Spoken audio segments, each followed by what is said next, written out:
ক্ষমতার লোভ আর দখলদারি পাগল বানিয়ে তুলছে, তাই না? টেম্পো স্ট্যান্ড থেকে শুরু করে কোথাও আর বাদ রাখা যাবে না। এই জন্য 24-এর বিপ্লব হয় নাই। 24-এর বিপ্লব হয়েছে সমাজ থেকে সব ময়লা পরিষ্কার করার জন্য। এরা সমাজের আবর্জনা। যারা চাঁদাবাজি এবং দখলদারির নেশায় পাগল হয়ে মানুষ খুন করে, এরা সমাজের আবর্জনা। এই আবর্জনাই সমাজ থেকে পরিষ্কার করা হবে ইনশাআল্লাহ। আমি প্রশাসনকে স্পষ্ট বলবো, আপনারা বলছেন নজরদারিতে আছেন, তাইলে ঝাপটা দিতে অসুবিধা কি? যারে নজরদারিতে রেখেছেন ঝাপটা দেন, তুলে নেন। পলাশকে তো আর তালাশ করার দরকার নাই, যেহেতু নজরদারিতে আছে। আইনের আওতায় আপনারা না আনলে মানুষকে আইন হাতে তুলে দেওয়ার প্রকারান্তরে এটা হবে উস্কানি। অবশ্যই প্রশাসনকে তার দায়িত্ব পালন করতে হবে। প্রশাসন কোনো দলের নয়, প্রশাসন গোটা জাতির সম্পদ। প্রশাসনকে তাদের দায়বোধের জায়গা থেকে এই দায়িত্বটা পালন করতে হবে। দল আসবে, দল যাবে, ক্ষমতা কারো কোমরের নিচে চিরস্থায়ী নয়। তুতিল মুলকা মান তাশাউ ওয়া তানজিউল মুলকা মিম্মান তাশাউ।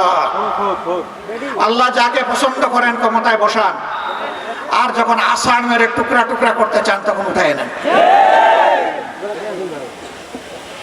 এর আগে একজন মানুষকে জ্বালাতন করেছে, খুন করেছে, গুম করেছে, পঙ্গু করেছে, মামলা দিয়েছে, জেলকে বাসস্থান বানিয়েছে, বহু মায়ের বুক খালি করেছে, অবুঝ শিশুদেরকে এতিম বানিয়েছে, যুবতী বোনদেরকে বিধবা বানিয়েছে, মা বাবার চোখে এখনো পানি ঝরছে।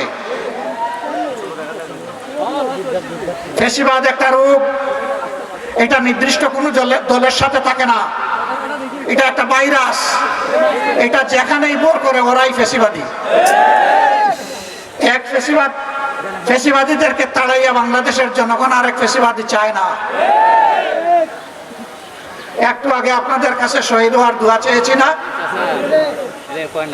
প্রয়োজনে জাতির জন্য আরেকটি অসমাপ্ত অনিবার্য বিপ্লবের একজন কর্মী হিসাবে আল্লাহ যদি আমাকে কবুল করেন, আমি আমার আল্লাহর দরবারে 1000 বার শুকরিয়া আদায় করে রক্তের চাঁদের পরে আল্লাহর দরবারে হাজির হয়ে যাব।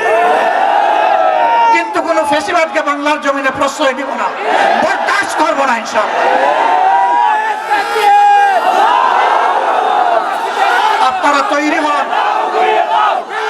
যেইভাবে 24 সালে ভাই বোনেরা সবাই রাস্তায় নেমে এসেছিলেন, মা 10 মাসের শিশু সন্তান নিয়ে রাস্তায় নেমে এসেছিলেন, হয়তো আবার আমাদেরকে রাস্তায় নামতে হবে। জাতির জন্য প্রয়োজনে একবার নয়, শতবার নামবো ইনশাআল্লাহ।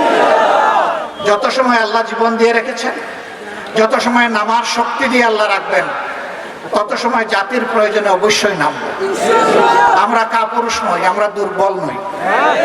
কাপুরুষ তারা যারা অপরাধ করে, যারা দখল বাণিজ্য করে, যারা নিরীহ মানুষের কাছ থেকে চাঁদা উঠায়, যারা মা বোনদের ইজ্জত লুণ্ঠন করে। সে যেই হোক, আমার সন্তান হলে ওইটাও কাপুরুষ।